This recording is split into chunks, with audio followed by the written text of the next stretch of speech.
Welcome back to Gems Podcast. I am the founder and host, Miss Genesis Amaris Kemp, and my special guest with me today is Alison Newman. And here's a bit about Alison. She is a singer, songwriter, podcaster, and mom of two boys from regional South Australia. She has been singing and performing since the age of 5, having worked as a wedding, event, and venue singer for almost 30 years and in vocal groups for more than 20 years. Alison released her debut album of original songs in 2019, a reimagined covers album in 2020, and is currently working on her second original album, which will be out later this year. Alison also produces the Art of Being a Mom podcast, a weekly chat with creative and artistic mothers from around the world. Regular topics include mom guilt, identity, how children manifest in their art, and their daily juggle. So, without further ado, please welcome Alison Newman, all the way from South Australia. Hello, how are you? I am doing well, Alison. And before we jump into our segment of motherhood and some of your powerful topics of what does that look like? How do you juggle? And the art of being a mom while being creative. I want to start with an icebreaker. And since you're a singer, I'm going to give you a wild card factor here. Would you like to sing us a short something or share a fun and interesting fact about yourself? Well, it's very early in the morning here and I'm completely not warmed up, as you can probably tell by my speaking voice. So I'm not going to even try and sing. Fun and interesting fact about me. Well, my first performance on stage was when I was 5 years old. And I distinctly remember the teacher was holding the microphone for me. And I distinctly remember taking her hand and moving it a little bit closer to my mouth. So that tells you all you need to know about me.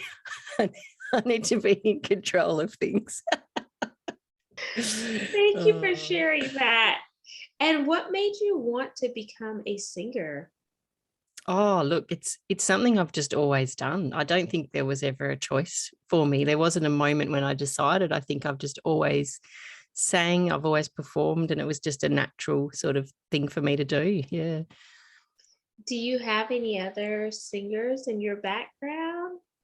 Well, my sister sings too, and we're very similar voices. So as actually even now we can trick people on the phone with our speaking voices. We sound so similar.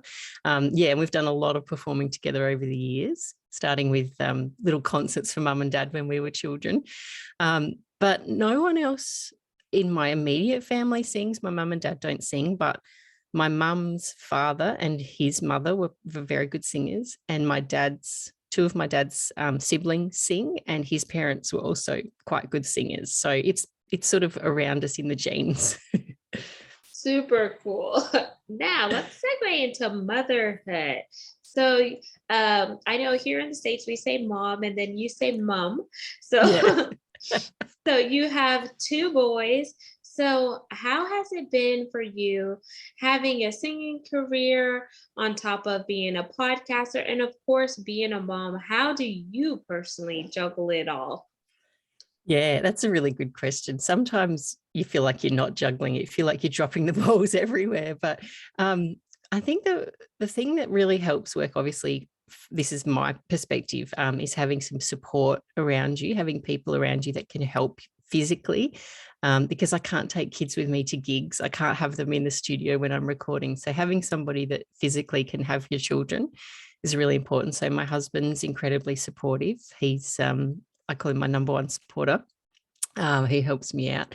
And I'm lucky I live in the same town as my sister and my mum and dad. So yeah, if I need them for anything, I can yell out. If I need them to look after the boys while I'm, getting ready for a gig, going to a gig, rehearsing, all the things that come with that.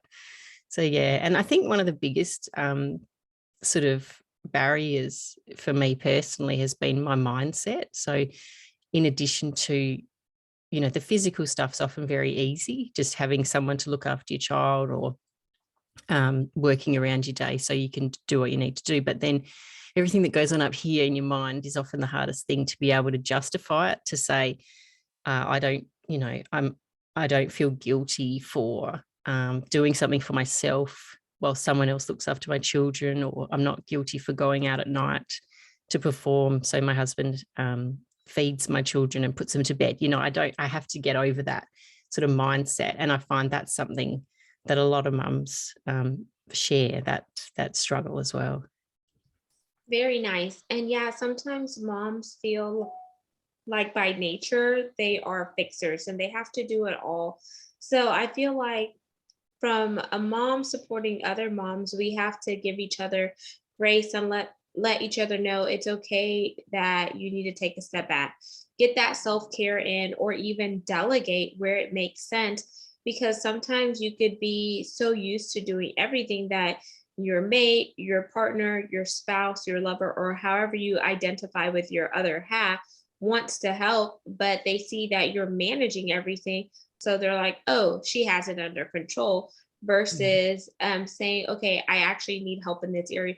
So how can we bridge the gap and open up those conversations where a mom feels like she could take a step back a little bit and it's okay?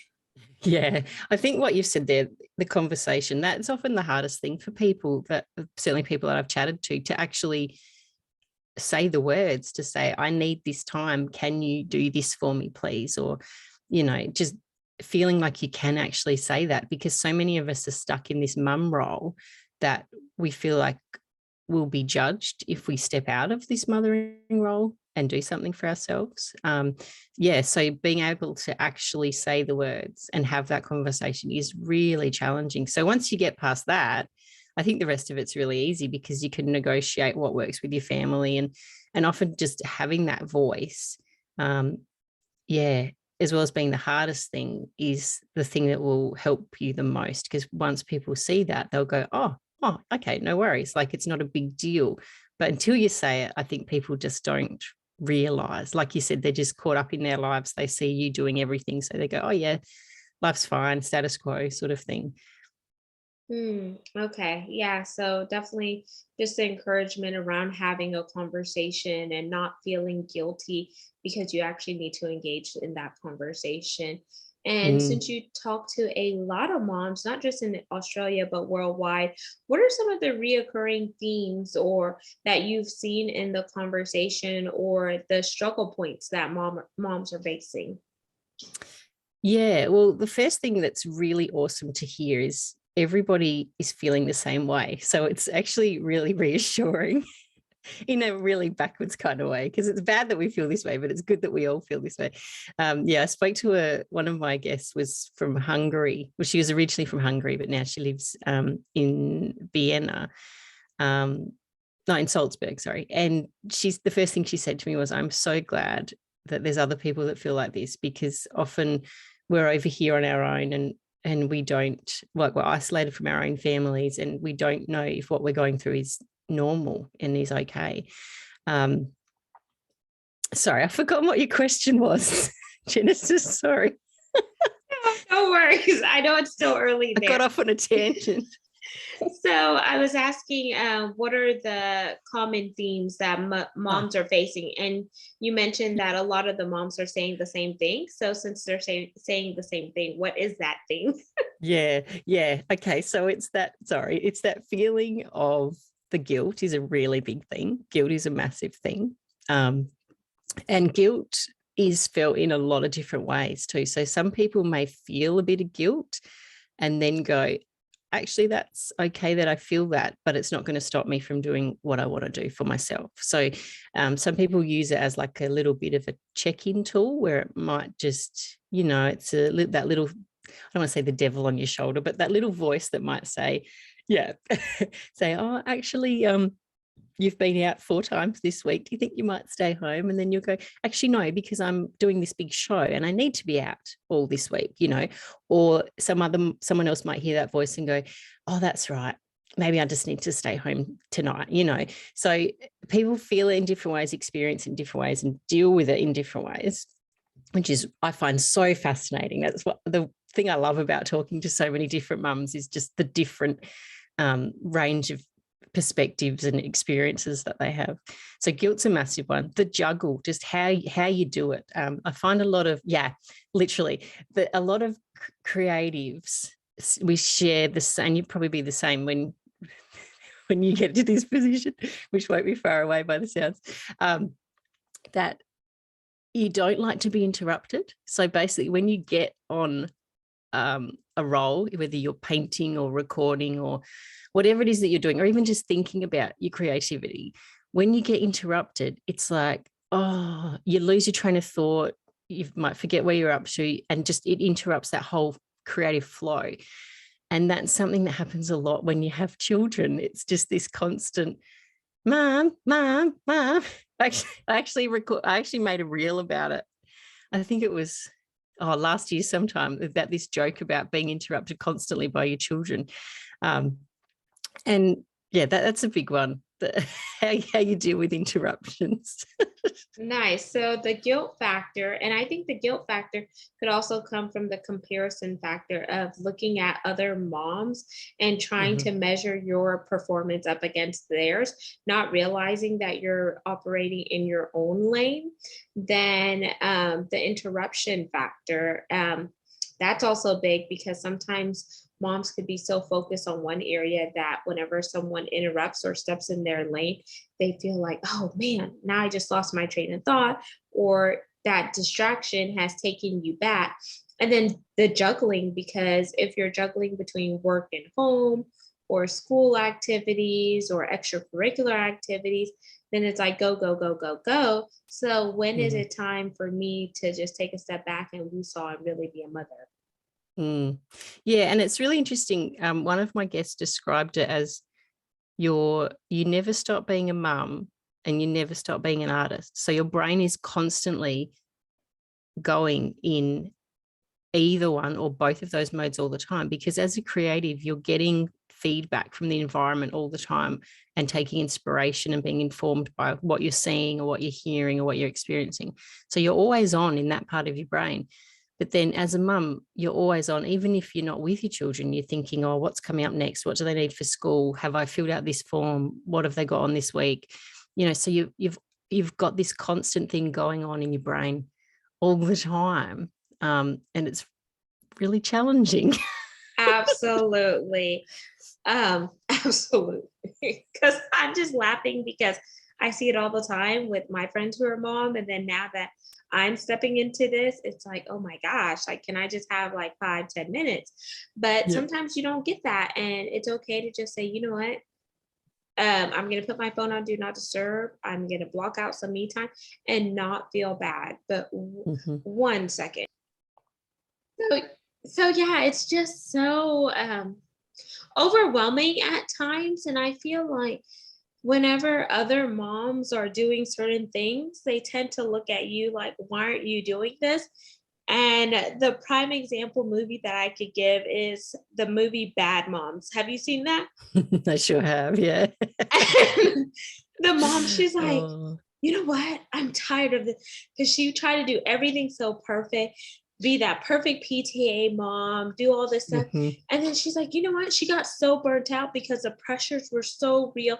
And I feel like sometimes moms just want to be a bad mom. Not that you're saying, oh, I want to be a bad mom to endanger your child. That's not what I'm saying here. But you just need to have a off day, or a day where it's like, stick it, you know? Yeah. Oh, absolutely. Yeah.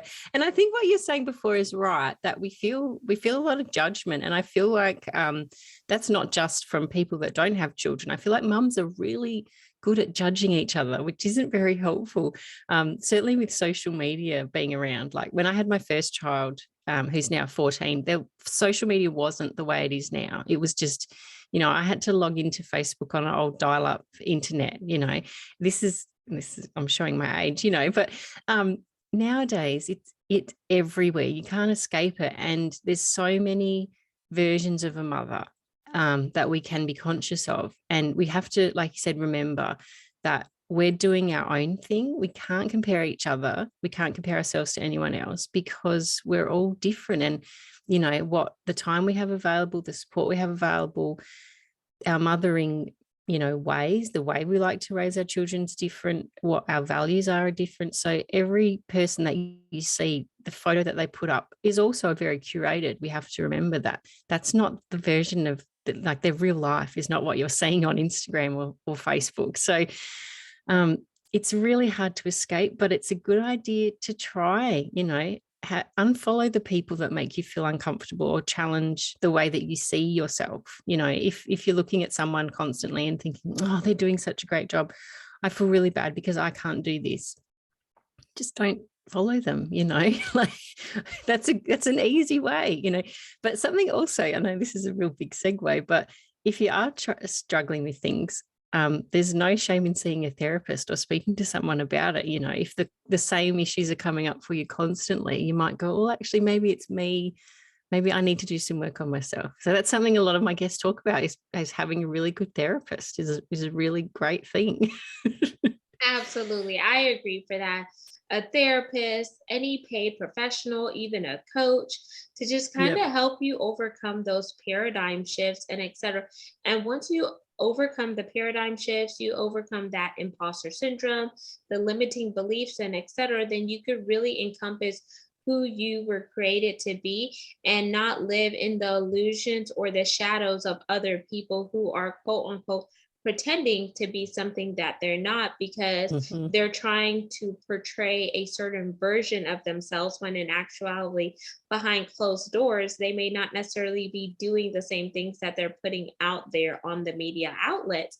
And Mhm. in your creative space you promote creativity but you also promote motherhood. So what led you to starting your own podcast, Allison? Well, it's an interesting story. It was a little bit to do with the pandemic was the real trigger. When I'm a child, well, I've just finished in childcare. I just recently left that career after 9 years, but in Australia during the pandemic, that was considered like an essential worker. So we were still working. We didn't clothes. All that sort of pressure was on us to keep going. And my husband, who's has an office job, he was able to move his work to home. So he was working remotely.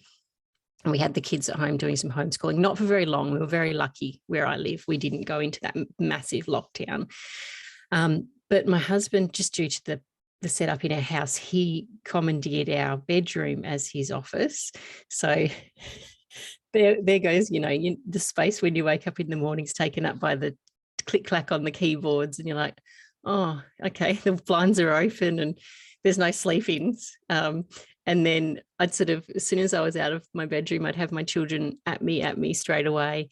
I was finding my creativity was just falling to pieces basically because I had nowhere to do it. So I managed to set up my own space in a spare bedroom and spend a lot of time in here, not doing an awful lot, just being alone, basically thinking, oh my gosh, I have to escape from this. I wasn't feeling in a very creative way. And then I went out to get a coffee one day, and as I was driving home, you know, when you get ideas and they just come bang, bang, bang, bang, just really quickly. Yeah, it's like a lightning bolt shoots you in the head.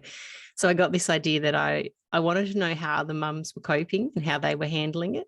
Not just from a physical standpoint, but how I talk about, you know, challenging you mentally, how perhaps I needed to shift my thought processes, or, you know, my point of view needed to change a little bit perhaps. And then I thought, well, if I'm interested in that, maybe there's other people interested in that too. So I thought, well, maybe I can record it and then I can release it as a podcast. So it just came to me literally in the space of like 10 seconds. So as I was driving home, I was thinking, oh, who are all the people I could chat to? And of course, I started off with people that I knew and people in the music industry, so that, you know, I felt comfortable in that conversation. And it just ticked all the boxes for me because I wasn't getting, because all the gigs had stopped. So I wasn't able to perform. So I was missing that contact with a creative audience, which I really thrive on being in front of people when I'm singing, getting that feedback from my audience. I really, really love that. So I was missing that. So I was having, some amazing conversations with people from all around the world, which has just been amazing. I'm learning so much, broaden my horizons to pretty much anybody who's creative in any spectrum, which has taught me a lot. I've learned so many awesome things about art, different facets of art and creativity. And it's just turned into this wonderful community online. We've got people that, are so supportive of each other and love hearing other people's stories, and wait for that every Friday when the episode drops to see who I'm talking to and see how they're managing it. And then also learning a lot about what that person does themselves, because the majority of my conversation is about that mum and what they do creatively. So I don't like to gloss over what they do, because that is, the essence of who they are. And then we talk about their children after. So, it's about them. So yeah, mums love being able to hear what, women love being able to hear what other women are doing creatively, which is really interesting for them too. So yeah, it's just so much fun. I'm just really enjoying it. And that's super awesome that the idea came to you when you were on a coffee run, just you alone, having some me time with some good old caffeine, and then bam, the idea popped in, and you're like, that's what I'm gonna do. And then by taking that leap of faith and actually not just having the idea, but acting upon the idea, you created a community where moms could come together and fellowship with each other and just be transparent and real and have these conversations and support one another. And I think that's the beauty and the essence of having a space like that, because not only are you able to share your story, but you can learn from other mothers or pull apart bits and pieces that they say have worked and try to see if it works for you. And if not, then, it's just feedback, and then you keep on going. Yeah, that's so true. That's it. And I think that's true in any sort of way. Like parenting in particular is so subjective. Like every baby's different, the way you parent's different, everyone's style's different. And some people might say, oh, do this worked for me. But then you'll be like, well, I've tried that, doesn't work for my baby. And that's fine. It's just, it's just the nature of the world. We're all so different. So yeah. Have you had any recent moms on, like moms that have just given birth and just talked about that?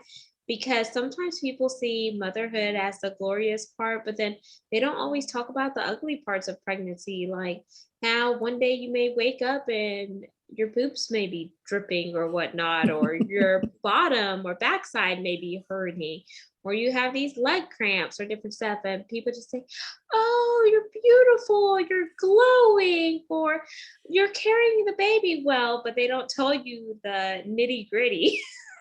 Oh yeah. Look, honestly, I can appreciate what you're experiencing right now, because it was the same with me. Like people they would comment on my skin. For some reason, my skin started to plump up and it looked like I had collagen implants. Like it looked lovely and it felt lovely, but that's all people would focus on. It was like, yeah, but my hips are killing me, my back's killing me, and I'm getting all these Braxton Hicks every day. And yeah, a lot of like one conversation springs to mind recently. It hasn't aired yet, but it's with an Australian painter.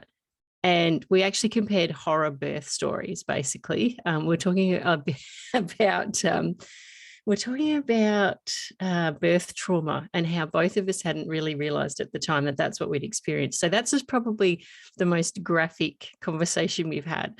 And just to let people know, I always put a trigger warning on the episodes, because a lot of stuff we talk about, I've had people talk about miscarriages, about stillbirths, death of a parent, grief, mental health issues. So we do talk about a lot of stuff that's pretty full on, but I think it's really important too to allow people to talk about that. And then it's up to the listener if they want to experience that.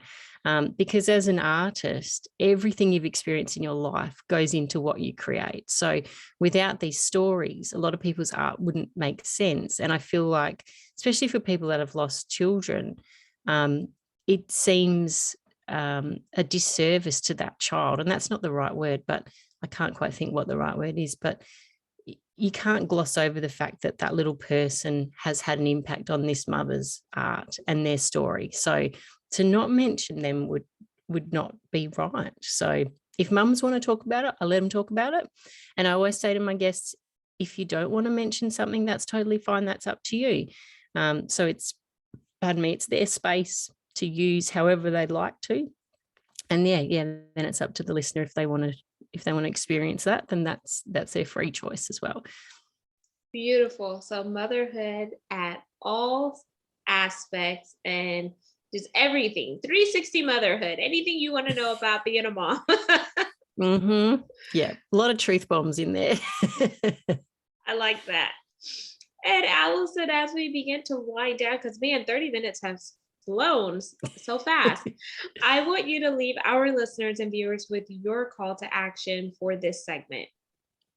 Sure. So if anyone would like to listen, the podcast is called The Art of Being a Mum. And because I am Australian, it's MUM, mum, The Art of Being a Mum. So we're on all of the streaming platforms. You can search for us there.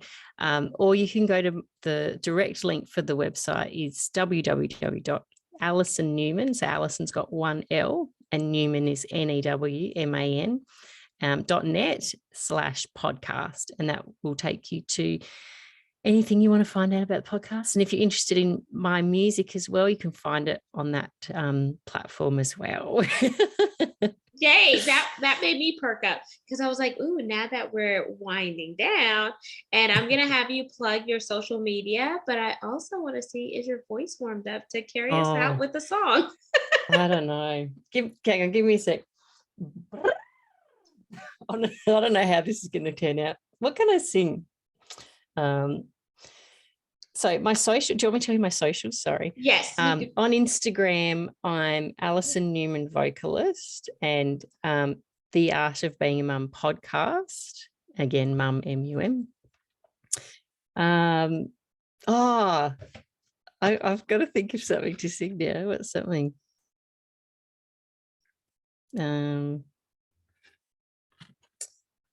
Okay, I've got to think of something that's not too high. Sorry. Okay. A new day dawns over the horizon.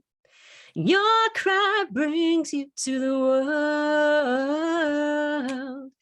In an instant, our lives are changed forever.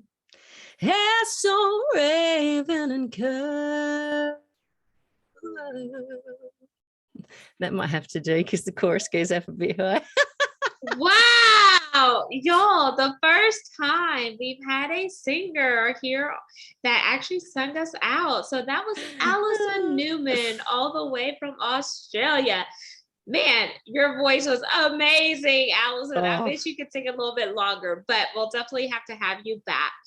And listeners and viewers of Gems Podcast, once again, I am the host and founder, Miss Genesis Amaris Kemp, and my special guest was Alison Newman. All of her contact information will be in the show notes, but you can easily find everything in one place by going to www.alison, that's ALISON, Newman, NEWMAN.net. So Alison, thank you so much again for just coming on Gems Podcast and gracing us with your gems. Listeners and viewers, here's your challenge. Make sure you subscribe and share this segment and leave a review. Also, follow us on YouTube at Gems with Genesis Amaris Kemp for all things video content. And for those of you interested in helping carry out the mission of Gems Podcast, where we are ranked in the top 3% globally out of 2.8 million podcasts per www.listennotes.com. You can become a brand sponsor and have your products and services heard right here. Find out more by going to genesisamariskemp.net. And until next time, peace, love, and lots of blessings. Have yourself an amazing day and give yourself some grace and have mercy. You may not be where you want to be, but that does not mean you're not going to get there. Release your inner creativity and soar high like an eagle.